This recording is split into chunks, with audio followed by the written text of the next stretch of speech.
Welcome, everyone, back to the Long View. I am delighted to be here with my colleague, Paul Starr, who is a sociologist at Princeton University and Pulitzer Prize winner, Bancroft Prize winner, and has a new book out, American Contradiction, Revolution and Revenge from the 1950s to Now, which is just out. And I was just saying, phenomenal cover.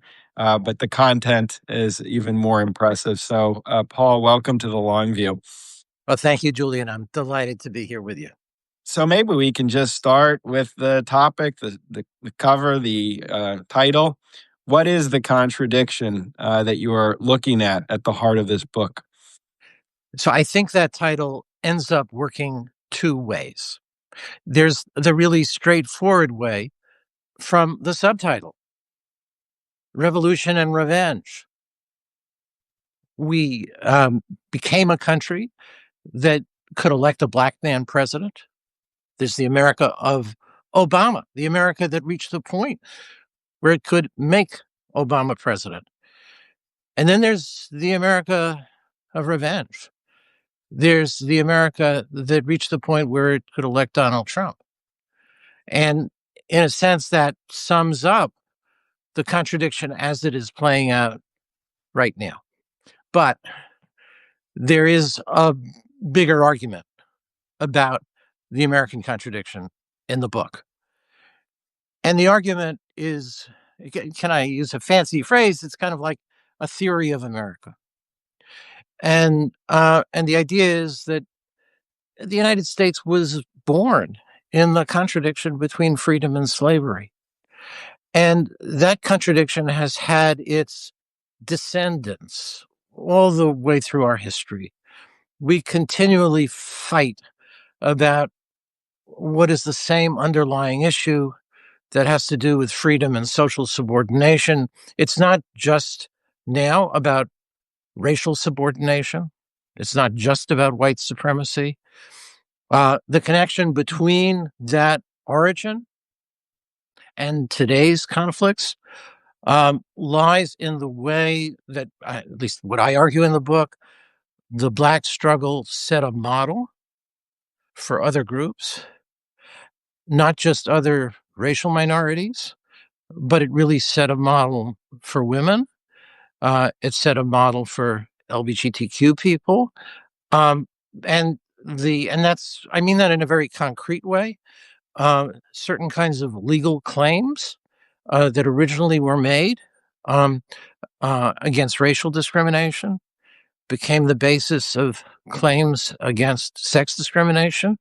The whole idea that racism and something called sexism were analogous, that developed in the 1960s. There wasn't really a similar idea before. And so there were legal claims, there were cultural claims, there were economic claims, and the Black movement set a paradigm. And of course, each of those triggered a backlash.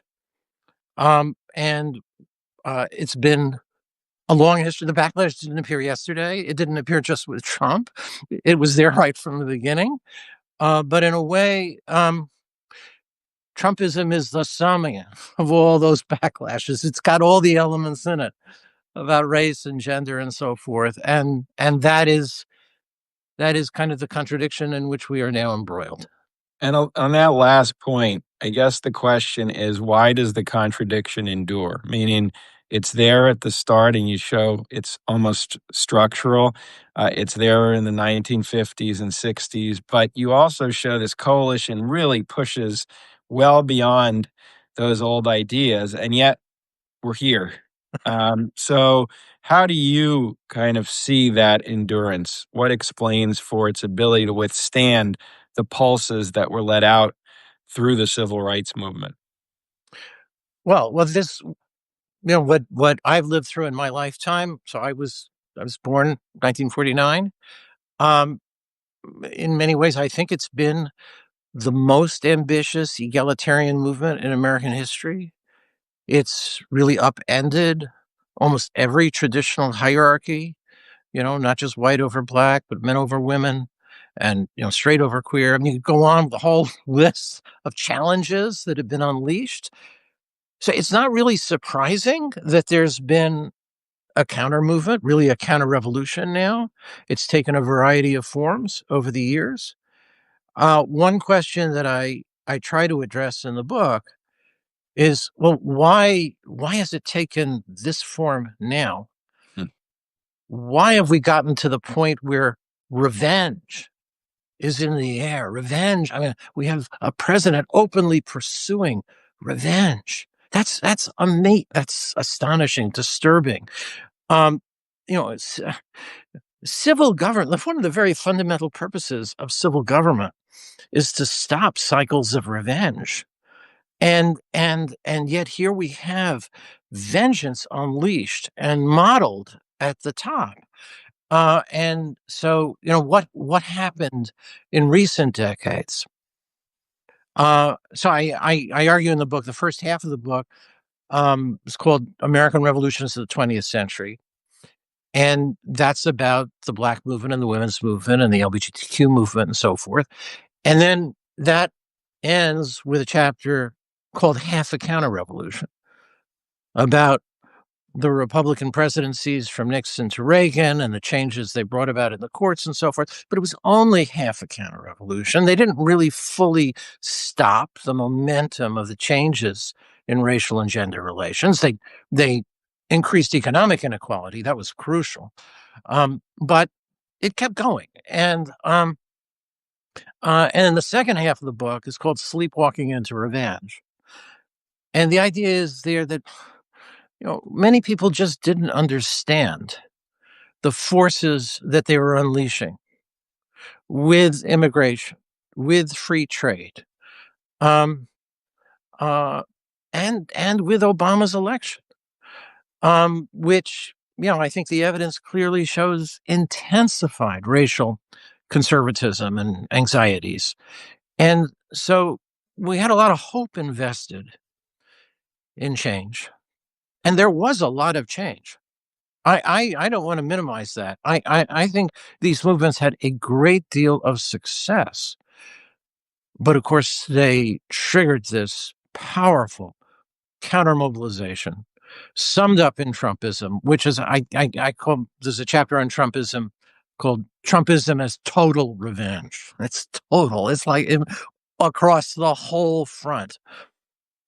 In fact, extending even back now before the 1960s, since it's an attack on the administrative state that began in the progressive era, an attack on liberal internationalism as it developed after the Second World War. I mean, it's just much more comprehensive than any previous conservative. And it's not like Reaganite conservatism. It's something very different from it. We've really never seen anything of this magnitude before. So anyway, that's the scope of the book. So the sleepwalking section, I think, is will be unsettling to many readers. It's like watching a movie where you can see where it's all going, and the character is not seeing what you can see. But I'm curious if you can talk a little more about liberals and liberalism in that 1980s to 2010s period, the sleepwalking period. Um, Yours is a history, but there's always the counterfactual. And you yourself were involved in liberal projects, including the great American Prospect magazine. What did liberals kind of not do? What issues were they not tackling in this post-Reagan, pre-Trump period that might have strengthened their ability to withstand this reaction that was inevitably coming? I think there was overconfidence of two kinds. So one you might describe as neoliberal overconfidence. It was the overconfidence that followed the collapse of the Soviet Union, and that came to believe that free trade was going to be a great thing for the United States, that led to NAFTA and the opening to China. And the idea, I think, was that you know uh, uh, uh, democracy would take root in China. No one thought that more trade with China could undermine democracy in the United States. That it would have such a devastating effect on certain areas with manufacturing jobs, areas that had long had Democratic representation, voted Democratic, and that changed in this period, in the period you're talking about, in the 90s, early 2000s. One of the arguments I make in the book is that Democrats actually did not lose the South until the 1990s.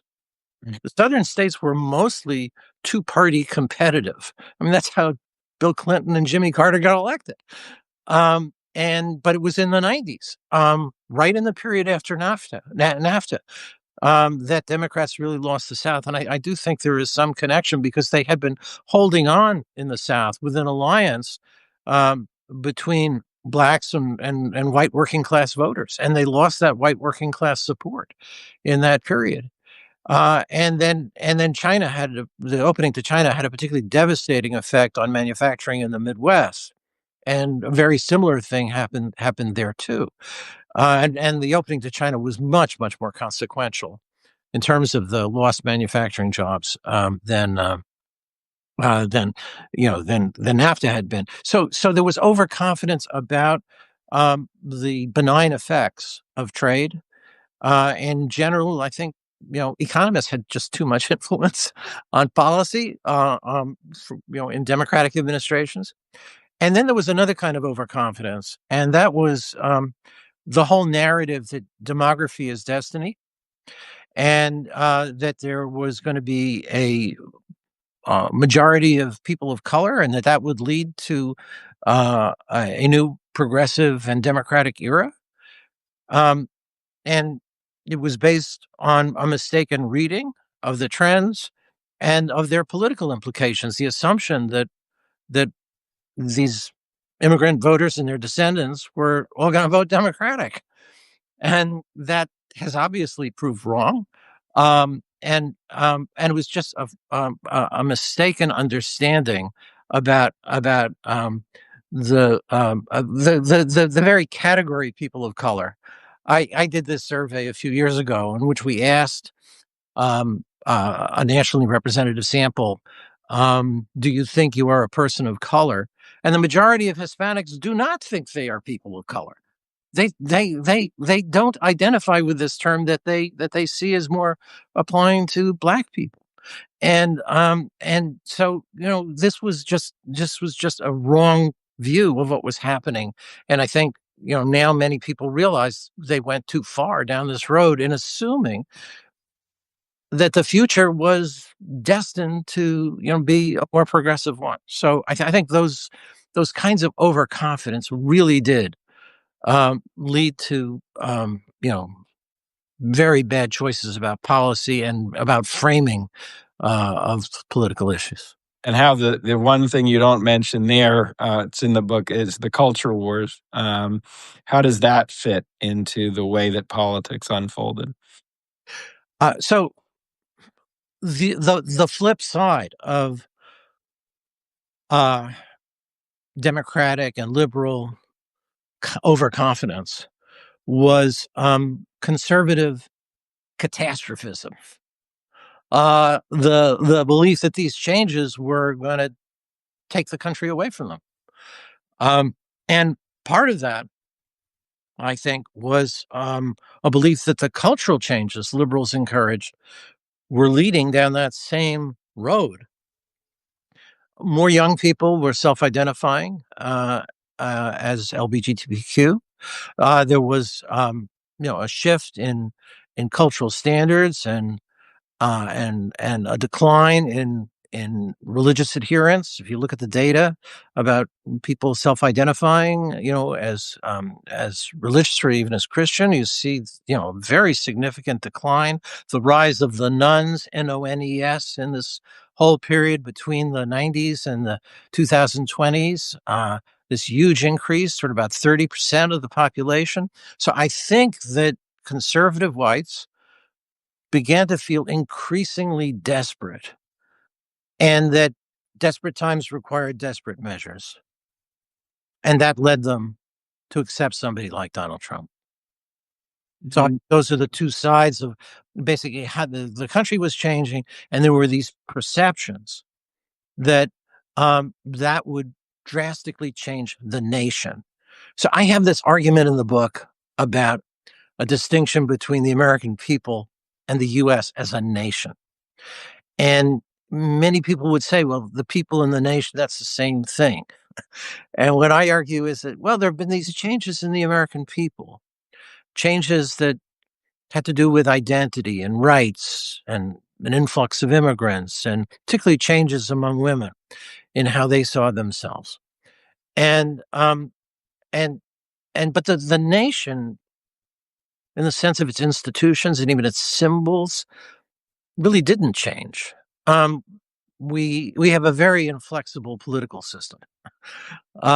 We've got a two-party system. We've got all kinds of things that don't change very readily, and we're in a sense moored institutionally to an old version of ourselves. And this change in the people really created this deep tension in American life. And those who hate the changes, I think, cling to the idea of the nation, the symbols of the nation, think of the nation as theirs. And so that's sort of a way of understanding what's going on in America, I think, in the early 21st century. And the contradictions that existed and continue to exist, is there an asymmetry between them or are they equal? Are these two competing forces in American politics to this day? Or does one have an advantage in American political history? So I think that um, they are very closely matched, but the right has institutional advantages. And this partly comes just from the fact that our our Constitution, the structure of the Senate, the Electoral College, gives more representation to the small states, which happen to be disproportionately white, conservative states, and therefore they get this edge in the representation system in the Senate, and with its 60 vote threshold for passing legislation. The Senate has regularly been for a long time the graveyard of liberal legislation. And so there is this obstacle it's asymmetric in that way. The right enjoys these entrenched institutional advantages, and add to that the concentrated wealth and other factors that play mostly on their side. And how much is I mean, in some of your other books, you've written about how the kind of delay in government intervention led to the creation of private markets before you had government in Yeah, healthcare, in media. And so once we get government, it's disjointed or there's other interests. yeah. Is that something that might also impact the long term asymmetry that the more liberal side of the contradiction faces? Yes, yes. So I think you particularly might have in mind this book I wrote about healthcare, a book called Remedy and Reaction.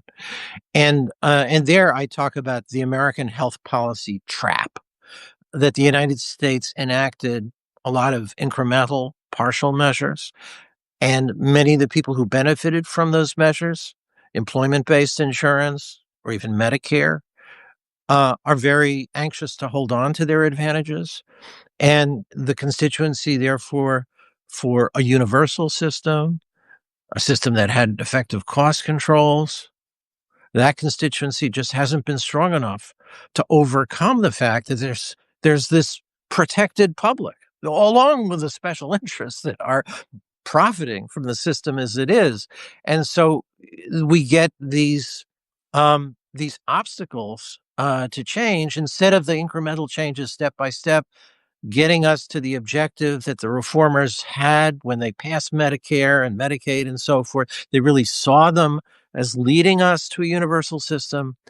And instead, they've worked out in the opposite way by creating these very powerful interests, not just the financial interests in the system, because it's so profitable for them, but also, part of the public that is reasonably satisfied, but also just very nervous about any change that could possibly dilute the advantages that they have. I have a couple more questions before I do. Thank you, everyone who is listening and who watches this later when we post it. And I always thank my subscribers, and I hope people will consider upgrading to a paid subscription to support these kinds of conversations so we can keep having this thoughtful space for history and news. The next question I had was methodological. You've written many books, very influential books. And I don't know, you're a sociologist, but your approach is more eclectic. I mean, you're a historian, you draw on political science. How do you think when you're writing about these problems of the way that you approach them through different disciplinary lenses? Well, I have been a trespasser all my life. I, uh, I wasn't, I wasn't a doctor when I wrote The Social Transformation of American Medicine. Um, I didn't, have the background in technology when I wrote another book called The Creation of the Media, which had a lot to do with technological change in communications that ultimately led up to the kind of world we have today. I haven't been deterred by not being certified in all the areas that I draw on. And but by the way, there's a lot about law in this new book. Uh, I particularly am proud of the chapter about the counter revolution through the courts. That's toward the end of the book. It's extremely relevant right now. Um, and and so I guess I don't stay in my lane, and it's in a number of cases when I've written a book, there are people in the field who take offense. What am I doing writing about this subject? But um, I approach many of these things, as a as someone who's trying to establish the connections, which if you're just a specialist in the field, you may not fully appreciate. So that is what I'm trying to do in this book. This is a history. I didn't get my PhD in history. I actually applied to graduate departments in history and sociology, and then at the last minute, I had to make a choice, and it was sociology. But I've been trespassing into history ever since.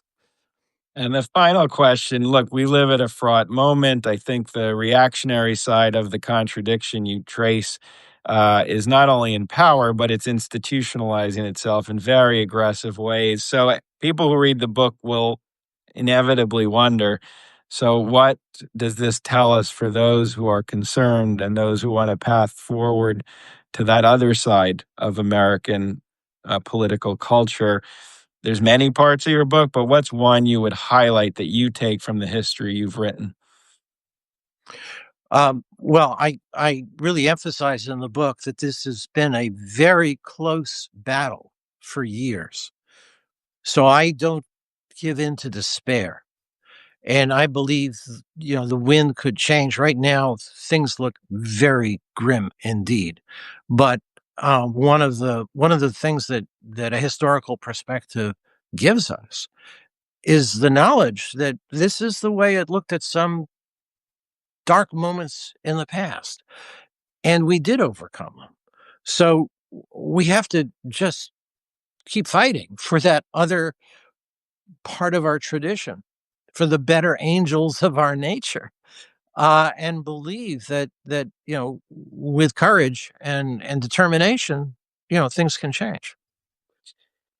Well, my friend Nelson Lichtenstein wrote in a blurb for your book, anything Paul Starr writes is important to read, and this book is no exception, and I will agree with him on that. So again, here is the book, everyone, American Contradiction, Revolution and Revenge from the 1950s to now. Paul Starr, thanks for joining The Long View. Thank you, Julian. Bye-bye.